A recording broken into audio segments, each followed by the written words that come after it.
Et si la mission de vie était la plus grosse bullshit de la spiritualité moderne?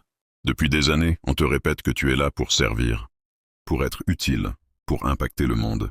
Et tu finis par croire que ta valeur dépend de ton utilité, comme si exister ne suffisait pas.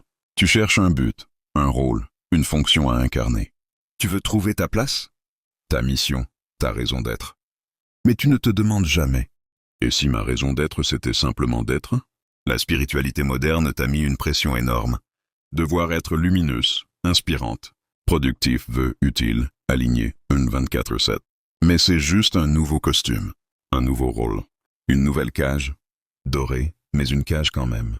Et si tu n'avais rien à prouver? À personne, pas à ta famille, pas aux autres, pas au monde, pas même à l'univers.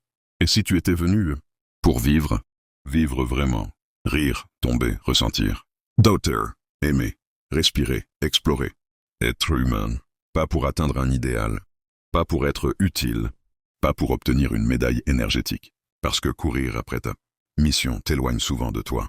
Tu deviens alors un personnage spirituel, un performeur du sens, un être en quête constante de validation vibratoire. Et tu oublies la base. Vivre. Oui, je sais. Il faut bien payer les factures et s'adapter. C'est vrai. Mais quand tu penses comme ça, tu réduis ta vie à une survie. Tu t'emprisonnes dans une structure que tu crois obligatoire, une fatalité, alors que c'est un conditionnement. Et si ta vraie liberté commençait le jour où tu arrêtes de croire qu'il y a une mission à accomplir? Et si ta seule mission était de suivre ce qui te fait vibrer maintenant, sans devoir en faire une épopée spirituelle? La vie n'attend pas que tu sois utile. Elle attend que tu sois vivant et présent, incarné. Tu n'as pas une mission. Tu es une expérience, et elle est déjà sacrée. Tu n'es pas là pour sauver le monde. Tu es là pour t'habiter, pour marcher ta vérité, pour savourer cette existence. C'est suffisant, c'est précieux, c'est divin. Ton rapport à l'argent est le miroir de ton estime de toi. Pas besoin d'aller chercher plus loin. Ce que tu crois mériter, tu le vibres. Et l'univers te répond exactement sur cette fréquence. Plus tu prends conscience de qui tu es vraiment, de la puissance de ton parcours, de ton énergie, de la valeur que tu apportes à chaque instant, plus ton identité vibratoire s'aligne avec l'abondance. Si tu as 10 ans d'expérience comme danseuse pro, comme enseignante de yoga, thérapeute, coach, ce n'est pas juste ton parcours.